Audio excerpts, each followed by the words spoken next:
بسم اللہ الرحمن الرحیم۔ گزشتہ نسخے میں آپ کو اجزاء کی پہچان نہیں کروا سکا تھا، سو یہ ویڈیو خاص طور پر اس مقصد کے لیے بنائی ہے۔ السلام علیکم ناظرین، بندہ ناچیز پر شہزاد ملی آپ سے مخاطب ہوں۔ کچھ روز پہلے فلبینی کا وہ نسخہ آپ کے ساتھ شیئر کیا جس کا وعدہ کیا تھا۔ ایک تو کچھ دوستوں کے کمنٹس پڑھ کے دل بہت برا ہوا۔ کچھ لوگوں کا اعتراض تھا کہ میں نے نسخہ صاف صاف نہیں بتایا، حالانکہ اگر میں نے نسخہ نہ بتانا ہوتا یا آپ کو الجھانا ہوتا تو میں بتاتا ہی کیوں۔ میں نے ہمیشہ نیک نیتی سے درست اور صاف صاف رہنمائی کی ہے۔ اگر پھر بھی آپ کو کوئی چیز سمجھ نہیں آتی تو میں بے لوث مدد بھی کرتا ہوں، جس کی مثال واٹس ایپ پر روزانہ آنے والے VCO میسیجز اور کالز ہیں۔ اس کے علاوہ ایک اعتراض مجھ تک یہ بھی پہنچا کہ میں الفاظ مشکل استعمال کرتا ہوں۔ میری کوشش تو یہی ہوتی ہے کہ آسان الفاظ میں بات کروں، لیکن پھر بھی مشکل الفاظ کا چناؤ ہو جاتا ہے، اور اس کی وجہ شاید یہ ہے کہ ایک عرصہ اردو ادب اور فلسفہ جیسے مضامین سے واسطہ رہا ہے۔ خیر، ہمیشہ کوشش کرتا ہوں، آئندہ بھی کروں گا کہ الفاظ آسان استعمال کروں، اور خاص طور پر قدیم طبی جو ٹرمنالوجی ہے اس کو آسان زبان میں آپ کو سمجھا سکوں۔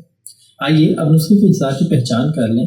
سب سے پہلے نسخے کے اجزاء تحریری طور پر دیکھ لیں، کیونکہ کچھ لوگوں کا کہنا تھا کہ میرے تلفظ کی سمجھ نہیں آتی، اس لیے لکھ کے بتا دیا کروں۔ تو آئیے پہلے لکھا ہوا نسخہ دیکھ لیں۔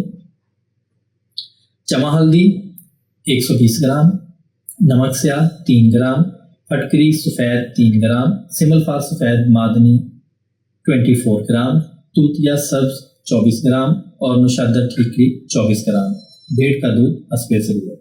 آئیے اب اجزاء کی پہچان کر لیتے ہیں۔ یہ ہے چما ہلدی، کرکوما اماڈا، نمک سیاہ یعنی بلیک سالٹ، پھٹکری سفید وائٹ آلم، سمل فار معدنی، آرسینک ٹرائی آکسائڈ، توتیا سبز کاپر سلفیٹ، نشادر ٹھیکری۔ جی ناظرین، یہ تھی آج کی مختصر سی ویڈیو۔ انشاءاللہ اگلی ویڈیو میں دوبارہ ملیں گے، تب تک کے لیے اللہ نگہبان۔